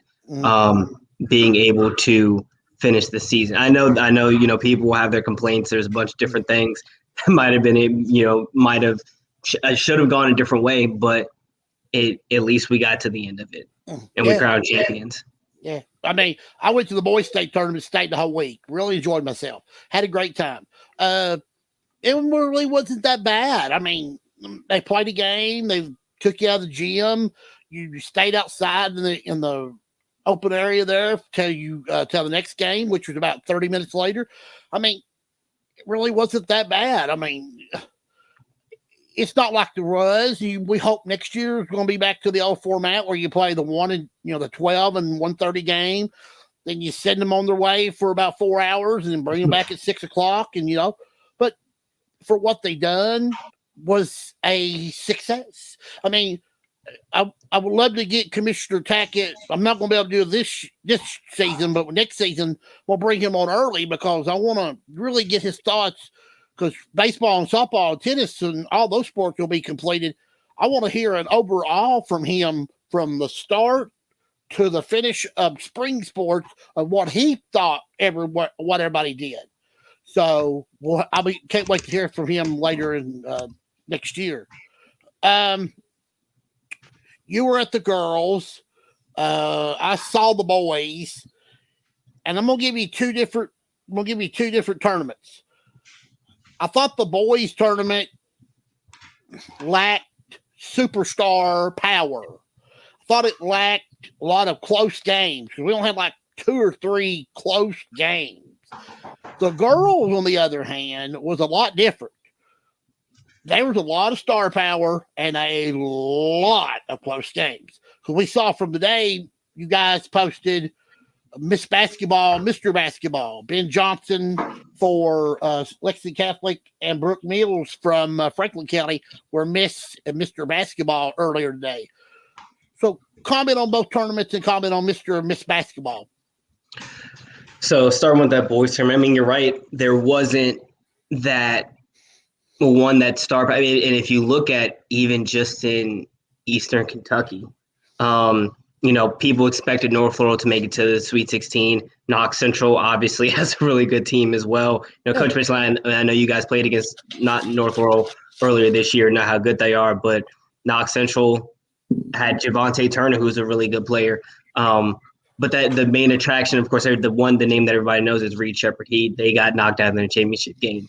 You think about Jazz Johnson and Wade Pelfrey, who were two of the seniors who were up for 14th Region Player of the Year. Obviously, Jazz won it. And we know Hazard, Wade Pelfrey. Yeah, obviously, Coach, you've been coaching against him too for the past couple years. A talented player.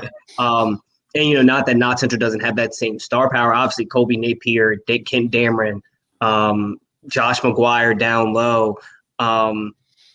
3 guys who were going to college, 2 guys who were going to play college basketball. But everybody got so familiar with Hazard last year with the name Wade Pelfrey. And then in 15th Region, Johnson Central, a lot of people would have had them there before the postseason started. And Paintsville play your best basketball at the end of the season, and that's what they were doing. Finished the season 10-1 or 10-2 with the loss to Boyle County. But you lose some of that star power. And you even look at Ashland, obviously has a phenomenal team, phenomenal players. Mason Moore, though, is a guy that everybody likes to watch play at Rowan County. So you kind of lose that star power. 11th Region, no Ben Johnson, because they fell in the second round of second round of the tournament. So you kind of lost some of that star power. Even with the 7th Region, no Caleb Glenn, who's in that class of 2023. You look around the state and it's, okay, I didn't have that guy. Now, of course, the team that did when you did have that guy for Highlands and Sam Vincent. But the close games thing, it always, you would, even if a game is not as highly competitive in terms of skill, you still want to see close games. Yeah. And you had good teams there. I mean, E-Town, historically a good program, always good program. Highlands, obviously, you had good teams. It was just for whatever reason, the games, I think that one of the better games was that Boyle County Paintsville game. Mm-hmm. And then after that, I mean, it really wasn't a whole lot of games. Even I was surprised the way Ashland came out and hit Knox Central in the mouth. That first quarter, that first stretch hurt Knox Central. to the point where, Turner looked like he was kind of forcing a little bit in that game early on. And when you start doing that, it starts getting into your head. So for the boys, when you're right, it lacked the competitiveness. The girls one was phenomenal from start to finish. I know Not Central, you lose to the state champion, so you don't feel as bad because at least they beat everybody else too. But that game. But then you look at the 2:00 game, Bowling Green and Bishop Brossart overtime game, double overtime game, if I believe. Then you go to the 5:00 game and Franklin County South Laurel overtime game. A lot of people feel like South Laurel should have won that game. Should have won that game. Due to some calls, they did not. I don't get into all that, but if you watch some of the replays, you can see where they have a case for that. But that was a phenomenal game. Obviously, I covered that one. Then Southwestern and Anderson County in the nightcap. I know neither one of them won it, but those are two state championship level teams that played. And then you go to the next day, Pikeville, Marshall County. Nobody talks about how close Pikeville could have been to a state championship had they won that game. And I know there was referee issues with that one too, with the amount of fouls and all those things. But Pikeville, they get past Marshall County. Marshall County ends up in the championship game and losing by 2.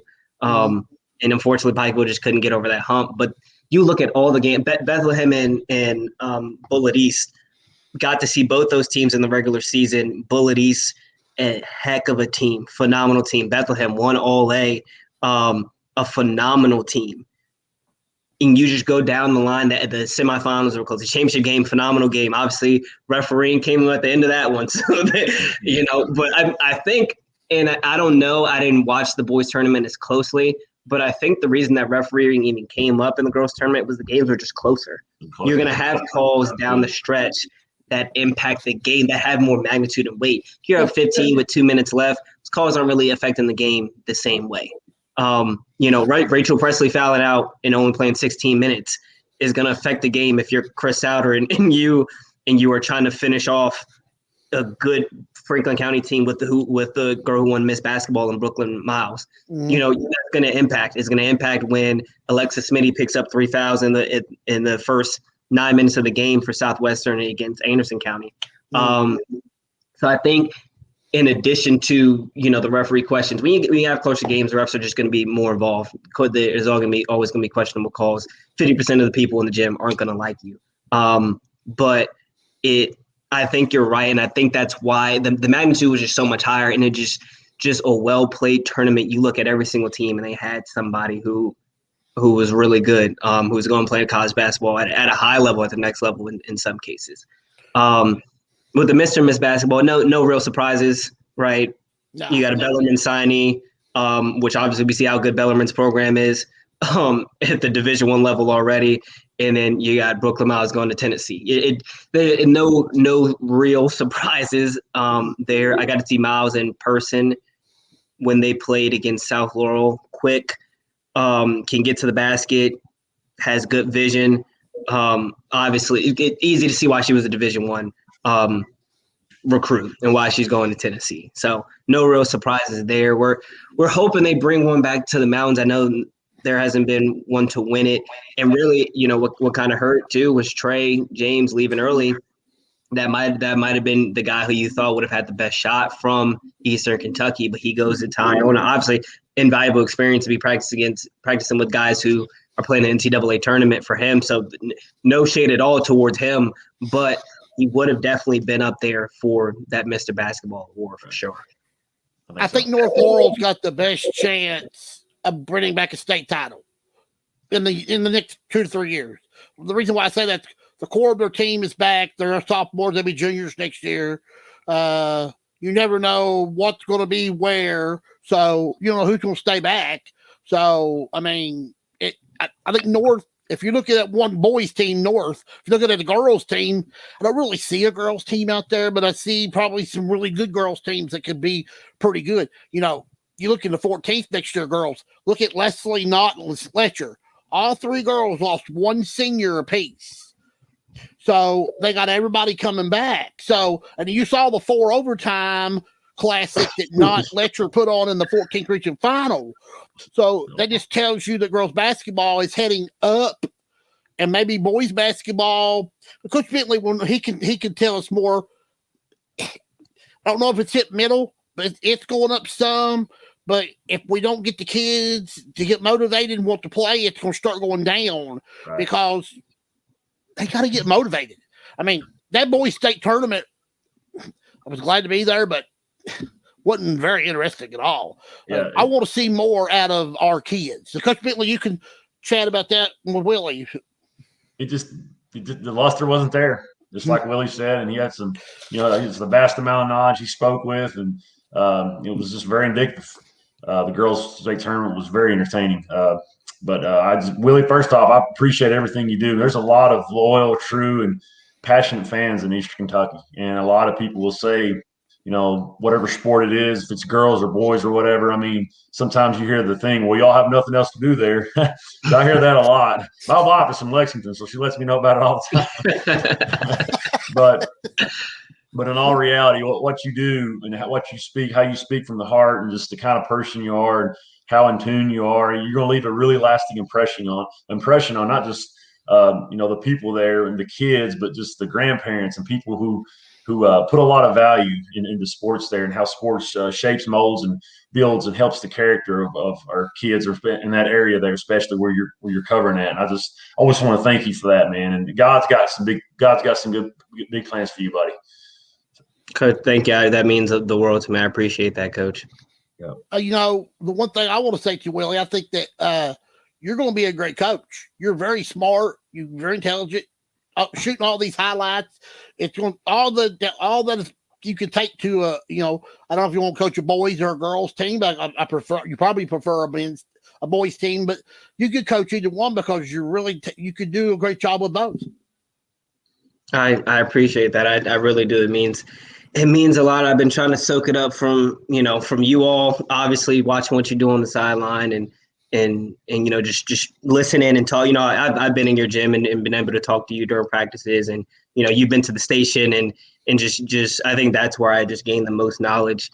I learned that if you shut up, you learn a lot more than if you keep talking. I think that's the biggest thing I take out of this job, is that if you shut up and listen, it helps you out a whole lot. But I mean, I've loved it. I really have. But just with what you were talking about, CJ, I think North Little definitely has a really good shot. And the funny thing is I don't know if I was thinking about this and I went back and checked, and I was like, it's interesting. North Little season the last 3 years has been ended by Knox Central. Oh, wow. In 2019. No, I had done that. Last round, first round of the region last year, and then the finals this year, and the finals the first year. Yep. They have that. Their season has been ended by Tony Patterson and the Panthers for 3 straight years. And I mean that, and even talking to, or I think it was Camille who was there on that Friday night for semifinals, talking to Nate Valentine, said this isn't our region. People have expect us and all this stuff. We haven't beat Knox Central yet. And that's I think that's something that's important to remember, especially if Javante comes back for Knox Central. Reed by all means is going to be. He's got Texas A&M, Iowa, South. He's got a number of offers, and he's going to continue to get a number of offers. Javante Turner is a really good player too, and if he does come back, that's going to be a battle again for them. So North, but I think North has when you bring guys like that back, you have the most potential to be special. I'm not sure anywhere. You look at a Pikeville in the 15th region. It was unfortunate that Riley Salmons tore his ACL. That hurt. They lost Lockhart down the stretch to an ankle injury, a sprained ankle. So you lose a lot of guys, but all three, and then Lathan Hall was handling a lot of the point guard duties for them down the stretch.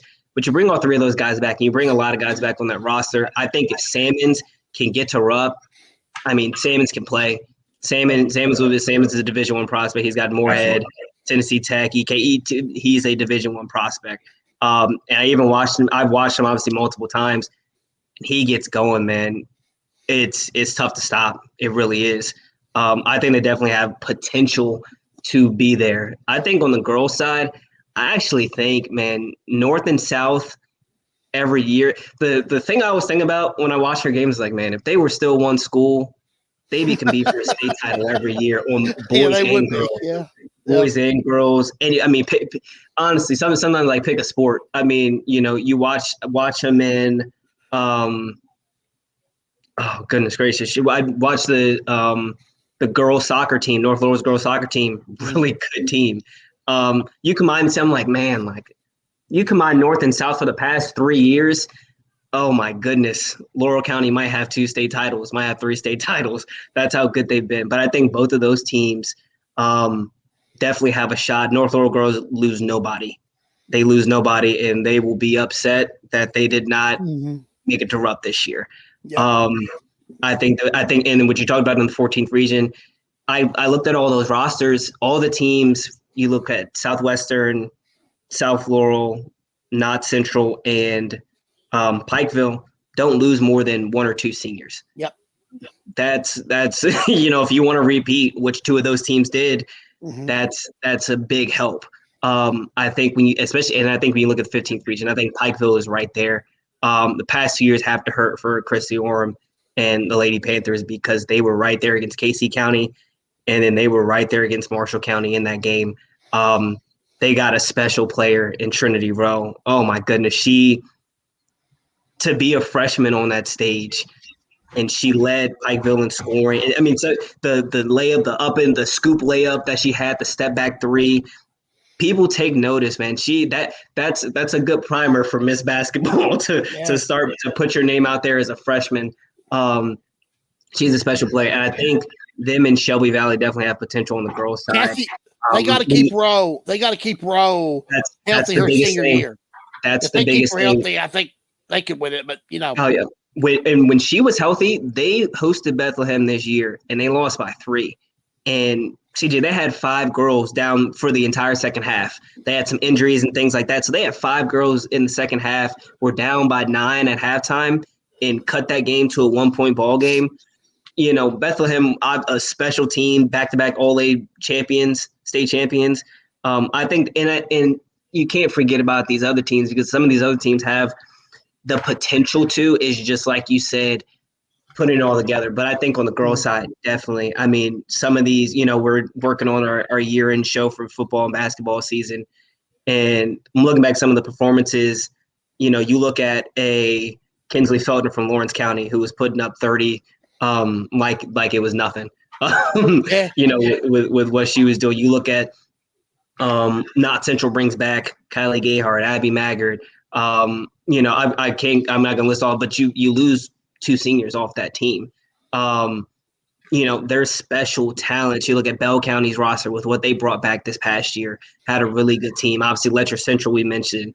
Owsley County loses a lot of that talent, but you look at how good Owsley County was this past year on the girls' side, and I think that you're gonna have a lot of these girls going NAI, going to Division III, Division II schools. Some of the obviously we have Division I recruits already within this coverage area. I think the girls' game continues to grow, and when you get some of the best teams at the top of the top, the Sweet 16 proved, man, it's competitive. It is gritty defensive basketball. The length that they had, and you look at Sacred Heart, it was length. They had length. You look at Marshall County too. That length bothered Pikeville early on. Pikeville kind of got used to it, but that length really bothered them. I think there's a couple girls teams who could make a run. It's Southwestern if Alexis Smitty were to come back, which I mean she's going division to she's getting her school paid for to go play basketball. So I really don't think she will. But Southwestern young girls got invaluable experience playing in the state tournament against the Anderson County team, who was one of the best in the state all year. Yep. Well, Willie, we got one more show with you next week. That's the season finale. And I'm going to pose 2 things for you to think about between now and you're coming on. I want you to think about some of the greatest moments you've seen since you've been at WYMTV. I want you to give me your top 5 stories that you've covered or seen at WYMTV, and we'll put a bow on it for you next week because you deserve a send-off like no other. Because I know Jon will be watching everybody because I don't know.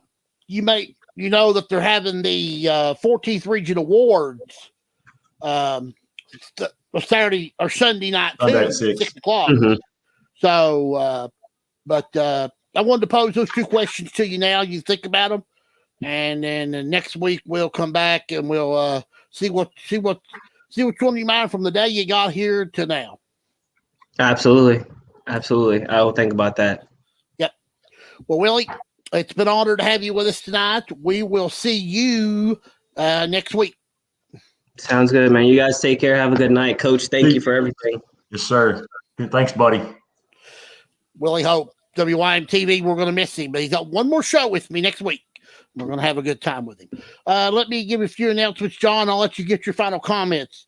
Right. I want to remind everybody, too, again, We Elite will be having their 14th Region Basketball Awards ceremony, sponsored by Tim Short Ford and Lincoln.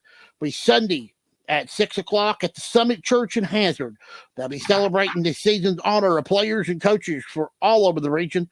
The host is going to be Nathan Little. Music going to be provided by Corey Martin. Guest speaker, Mr. Kelly Wells from Pikeville College. If you want to go, because of COVID, you're only allowed to purchase 3 tickets. If you want to know anything about this, please contact Nathan Little, Harold Bashir, or somebody with We Elite, and they'll be able to tell you more. I want to thank our guests. I want to thank Hannah Kash, Coach Mills, Willie, and especially Neil Middleton. One of our better shows. We've had really great.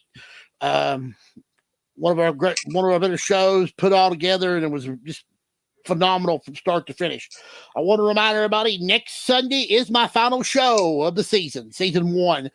My season finale will be on at 8 o'clock. Tanner Hesterberg is going to be my co-host, and I got 2 really good guests coming. We're going to have John McIntyre. Used to do sports on WSGS. He done games with Jay Laszlo and Junior Davis, them guys back in the 80s and 90s. He's going to be with us. And legendary UK player Freddie Maggart. Freddie Maggart's going to be with me Sunday night. We're going to talk UK football with him and his playing days at Cumberland and his playing days at UK. And we'll have Willie will be with us, and I'll have one other guest, and we'll have a lot of final thoughts about season 1 and where we're going as we head towards season 2. John, go ahead and give me your final comments, and we'll get us out of here. Interesting tidbits, TJ. So when Willie was talking about North Law and South Law, and like, what if they would have stayed together? I've got family over there that went to Laurel County High School and taught, taught there. Home ec, Lois Martin, love her to death, my mom's sister. So I got to thinking also with Reed Shepherd, that we talked about him a little bit as well. Mm-hmm. And going to the girls' side here, I'm pretty sure his mom won 2 state championships. One is an 8th grader in 1987 in Laurel County. They defeated George Rogers Clark 33-31. Mm-hmm. And I'm pretty sure she played on that team. I could be wrong. Mm-hmm. And if anybody want to fact check me and let me know on that, please message me, let me know. I'd like to know. But I'm pretty sure her senior year, they got out of that region again. The first time they got out as an 8th grader, they won. And then in 91, they got out again. And guess what? They won another state championship by defeating the Lady Dragons of Dawes High School out of Louisville, 50-48. All right. So I just had to kind of fact check myself there at the Kentucky High School Encyclopedia. But, of course, she went on to University of Kentucky and, met Jeff Shepherd, the 1998 MOP for the University of Kentucky Wildcats when they defeated the Rick Majerus-led Utah Utes in the finals of the NCAA men's basketball tournament. But then all of a sudden Reed Shepherd comes along, Mm-hmm. So, yeah. But I'm pretty sure she won 2 state championships. I could be wrong there, but as an 8th grader and as a senior, those are the only 2 times she got out. And Pulaski County was, I guess, kind of the nemesis in between there. Yeah. Pulaski County at one time used to be phenomenal. Yes. But they used to get in everybody's way. John, I want to say this has been an honor. I mean, would you come back and do another show with me next year? Definitely. Oh, it'd be my pleasure, CJ. I'd be tickled to death to do it. Thank you for having me on. So great. No, I knew who to ask for this show. I knew you'd be the perfect opportunity. I'm going to talk more about all my co-hosts that have helped me this year. And without you guys, I think the show would not have been it makes it even better. It gives us a look and something that makes everybody feel good. So, Right. But again, I want to thank you so much. And I do want you to come back. Do not leave yet after we get off the air. I want to say something to you off the air. Okay. Again, I want to remind everybody I'll be back with you Sunday night for the season finale of the CJ Howard Show. It will be 8 o'clock. Again, Tanner Hesterberg is going to be my co-host, and we'll have some great guests and much, much more to finish season number 1. And I will be back on August the 8th. That will be my first show of season 2. Be a couple weeks before football will get started, and we'll have a good time. As I always end every show with the legendary comments of Mr. Joe Nuxall. This is CJ Howard rounding third and heading for home. Good night, everybody. God bless, and we'll see you next Sunday night for the season finale of the CJ Howard Show.